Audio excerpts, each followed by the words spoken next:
अरे!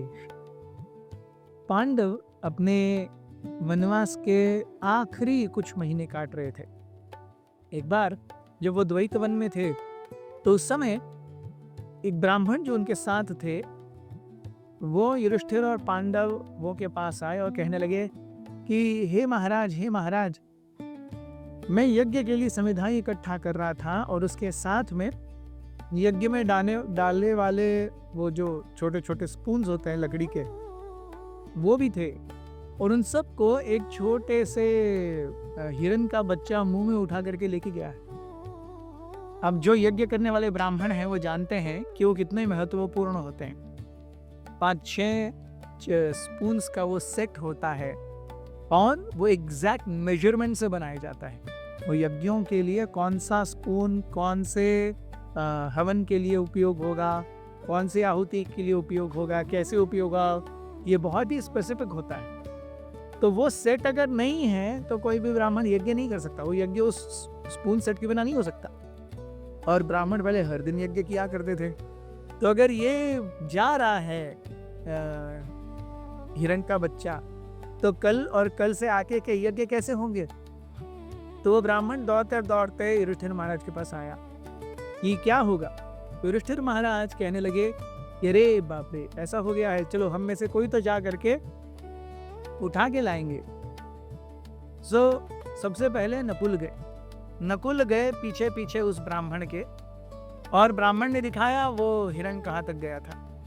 नकुल ने हिरण को देखा, बहुत समय तक पीछा किया, लेकिन वो हिरण ऐसे ऐसे ऐसे ऐसे इधर करके भागता रहा।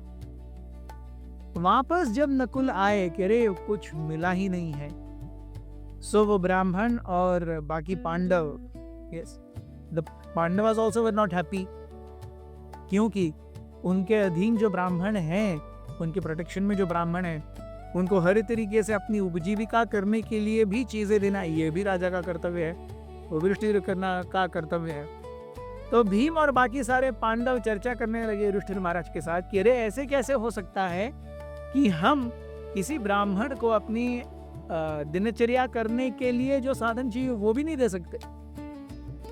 तो युधिष्ठिर महाराज ने कहा कि इस जगत में जो कुछ भी होता है उसे अपनी बुद्धि से और आकलन शक्ति से समझ पाना ये बहुत जटिल है। कब किसके साथ क्या होगा, क्या अच्छाई का फल मिलेगा, कौन सी बुराई का फल कब मिलेगा, ये कोई नहीं बता सकता। ये केवल स्वयं धर्मराज बता सकते हैं। वही है जो हर किसी को अपने पाप और पुण्य का लेखा जोखा देते रहते हैं। लेकिन वो ब्राह्मण और नकुल, आप दोनों अंदर जा करके उस हिरण को ढूंढ करके बहुत थक गए होंगे। हम भी बहुत थक गए। नकुल थोड़ा ऊपर चढ़ के देखिए, पास में एक बड़ा सा बरगद का पेड़ है, ऊपर चढ़ के देखो पास में कोई तालाब वगैरह है। तो अगर है तो वहां से पानी पी करके हम सबकी प्यास बुझा सकते हैं और हमारे शरीर में भी थोड़े त्राण आएंगे। नकुल कह रहे, जी भ्राताश्री। नकुल उस बरगद के पेड़ पर चढ़े और उन्होंने दूर तक अपनी नजर फिराई तो उन्होंने देखा कि थोड़ी दूर पे एक तालाब था और बहुत सुंदर जगह पर था। नकुल ने कहा कि पास ही में एक तालाब है, मैं वहां से जा करके मटके भर के लाता हूं, आप सबकी प्यास बुझ जाएगी। नकुल जिस डायरेक्शन में जाना था चलते चलते गए। थोड़े समय के बाद में उस तालाब के पास आए। उनको वो तालाब बहुत सुंदर लगा।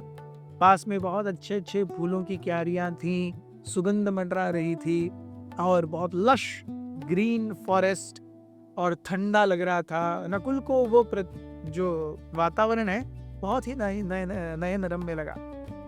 नकुल ने सोचा थोड़ा अपना मुंह धो लेते हैं, पानी पी लेते हैं। उन्होंने अपना मुंह धोया, पानी पीने वाले थे कि आकाश से एक आवाज आई, ये नकुल, मैं तुम्हें जानता हूं, तुम माद्री के पुत्र हो और यहाँ पर अपने भाइयों के साथ में जंगल में वनवास काट रहे हो। तुम यहाँ पर थके हारे आ रहे हो, तुम्हें पानी चाहिए पीने के लिए, लेकिन सावधान, ये मेरा जलाशय है। अगर यहाँ पर मेरे प्रश्नों का उत्तर दिए बिना तुमने पानी को अपने होठों से स्पर्श किया तो तत्क्षण तुम मृत्यु को प्राप्त करोगे। नकुल ने सोचा, अरे यार ऐसे तो कुछ लोग बोलते रहते हैं, ऐसे थोड़ा ना होता। वो लिए, पानी पिया और उधर ही उधर गिर गए। गिर गए क्या, जैसे ही ड्रॉप डाउन डेड। नकुल बहुत देर तक आए नहीं। सहदेव आए। सहदेव ने बोला, ये देखो दिख रहा है वो जलाशय। सहदेव आए नीचे, उन्होंने देखा नकुल हैं, अचेतन अवस्था में पड़े हैं। उन्होंने देखा अरे क्या हो गया। तो नकुल को उन्होंने सोचा कुछ तो हुआ रहेगा, मैं पहले पानी पी लेता हूँ फिर कुछ तो करेंगे। सहदेव पानी पीने गए, फिर से वही आवाज आई, हे सहदेव, ये जलाशय मेरा है। अगर तुमने बिना मेरे प्रश्नों का उत्तर दिए इस जलाशय में से पानी का अपने होठों से स्पर्श किया, तुम्हारा भी वही हालत होगी जो तुम्हारे भाई की हुई। सहदेव ने भी ज्यादा ध्यान नहीं दी, उन्होंने भी पानी पी लिया कि पानी पीने से कौन मरता है भाई। और इतना सुंदर लग रहा है, पानी भी बहुत सुंदर दिख रहा था, ऐसा नहीं कि गंदा सा दिख रहा था, बास आ रही थी, कुछ नहीं, एवरीथिंग इज परफेक्टली फाइन। तो कौन ही ये करेगा। वो भी अचेतन अवस्था में गिर गए। देन अर्जुन को जब इस प्रकार से आवाज आई, सो अर्जुन ने सोचा कि निश्चित रूप से यहाँ पर कोई महाभयंकर राक्षस है या किसी बहुत बड़ी असामयिक शक्ति से इन दोनों का सामना हुआ है, जिसके कारण ये दोनों ऐसी अचेतन अवस्था में पड़े हुए हैं। अर्जुन को गुस्सा आया। अर्जुन ने कहा, तुम कहाँ हो, दिखाओ अपने आप को, मैं अभी तुम्हें ठीक किए देता हूँ। ऐसा सोच करके अर्जुन ने कई सारे बाण अपने तुनीर से निकाले और अपने धनुष पर लगा करके ऐसे मारे, पूरा आकाश अर्जुन के बाणों से ढक गया। बट कुछ हुआ कुछ नहीं। आवाज आई कि इस प्रकार से तुम मुझे नहीं मार सकते अर्जुन, ऐसे मैं तुम्हें नहीं मिलूंगा, मेरे प्रश्नों का उत्तर दो।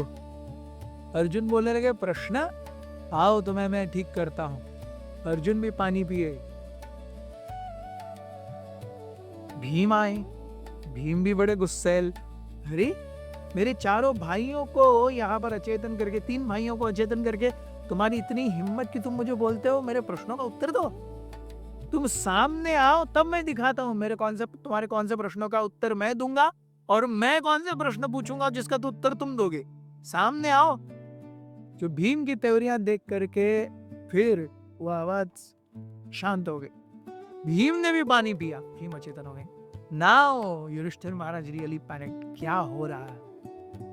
युधिष्ठिर महाराज बाहर गए। युधिष्ठिर महाराज गए और उन्होंने देखा इस प्रकार से वातावरण है, और आने के बाद वो देख करके विलाप करने लगे, अरे माद्री के पुत्रों क्या हुआ है।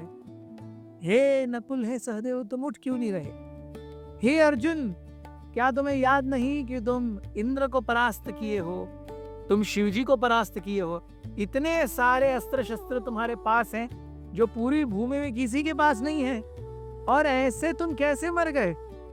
और युधिष्ठिर सोचते हैं, अरे सबके सब यहाँ पर गिरे पड़े हैं, कोई युद्ध का साइन नहीं है, कोई किसी का हाथ पैर कटा नहीं है, खून की एक बूंद नहीं है। अच्छा, मर गए तो थोड़े समय में शरीर काला पड़ने लगता है, ऐसा भी नहीं है, लेकिन बिल्कुल हवा नहीं है।